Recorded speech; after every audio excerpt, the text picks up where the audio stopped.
2024年，中國有351.3萬對夫妻離婚，什麼概念？平均每100對新人結婚的同時，就有57.5對夫妻在民政局門口分道揚鑣。這個數字創下了1979年有記錄以來的最高紀錄。但更讓人心驚的是另一組數據，80%走向破裂的婚姻，根源不是出軌，不是家暴，不是經濟壓力，而是不會溝通。說白了，大多數婚姻不是被外力摧毀的，是被2個人吵架爭輸贏活活耗死的。今天這條視頻可能會顛覆你對婚姻的所有認知。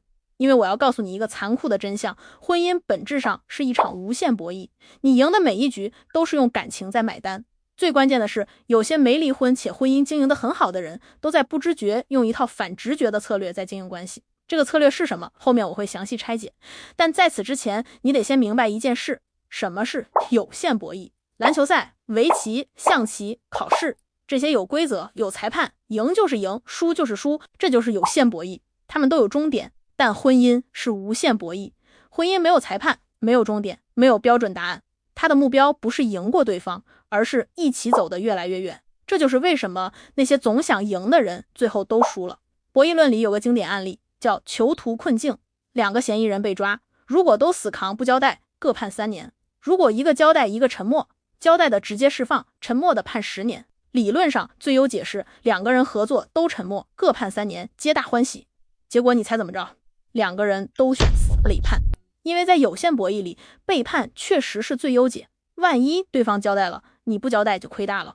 但婚姻恰恰相反，因為婚姻不是一局定勝負的有限博弈，而是沒有終點的無限博弈。今天你冷戰贏了面子，明天他就會用沉默報復你。這次你爭到了道理，下次他就會找機會扳回來。當贏變成習慣，你們的感情就成了最大的輸家。但這只是表面。更扎心的是，很多人連怎麼輸的都沒搞清楚。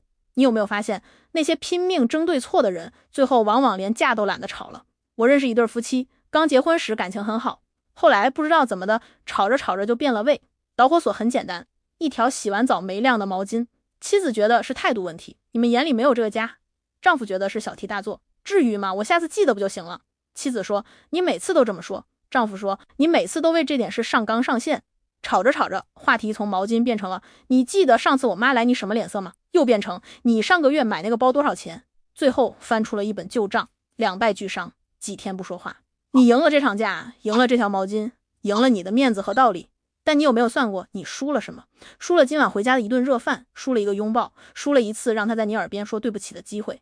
有限博弈的思維是我要拿更多，無限博弈的思維是讓蛋糕一起变大。我有個朋友，妻子總嫌他工資低，他一怒之下辭職創業，結果虧得血本無歸。後來他們做了一件事，妻子把家裡的賬本翻出來和他一起算，哪些是必要開支，哪些可以優化，每個月能攒下多少，然後讓他用業餘時間做副業。3年後，家庭資產翻倍了。這不是雞湯，這是做大蛋糕的教學。婚姻裡最傻的行為，就是為了多拿一塊蛋糕，把做蛋糕的人逼走了。但這還不是最致命的，很多人輸是輸在了時間觀上。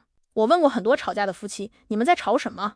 有人說他答應我的事沒做到，有人說他從來不理解我，有人說我就是咽不下这口氣。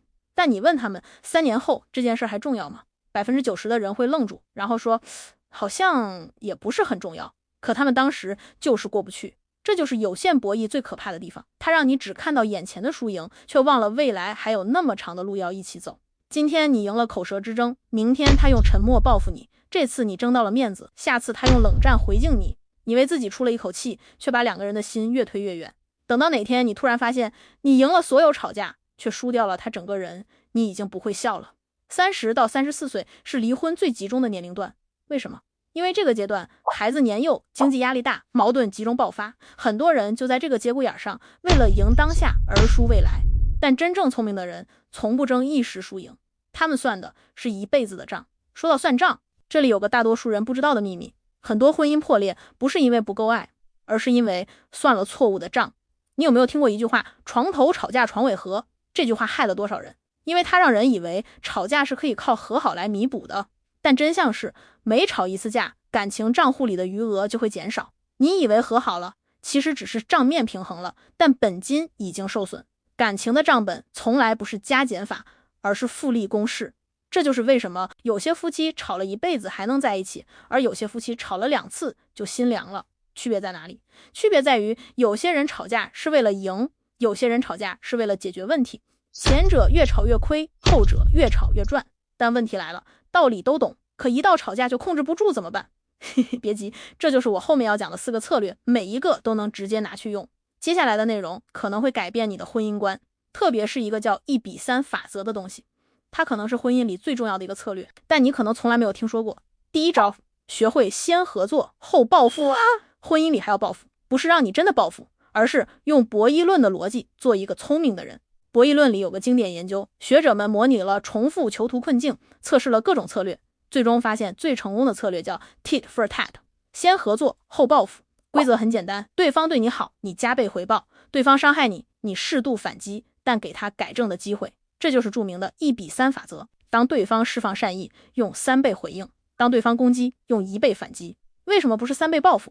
因為如果你用3倍報復，他下次就會用4倍報復回來，戰爭升級永無止境。但如果你用1倍反擊，他知道你不是軟柿子，同時你給他留了台階，他下次才有可能先合作。這就是無限博弈的智慧，你不是在爭一局勝負，你是在引導對方走向合作。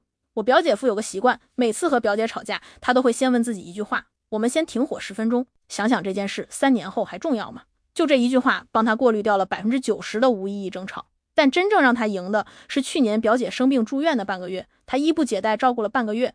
表姐哭着說，原來你早就把賬算到了一輩子。第二招，把我的需求改成我們的目標。試想一個場景，你下班回家，看到老公躺在沙發上刷手機，碗筷還泡在水槽裡沒洗。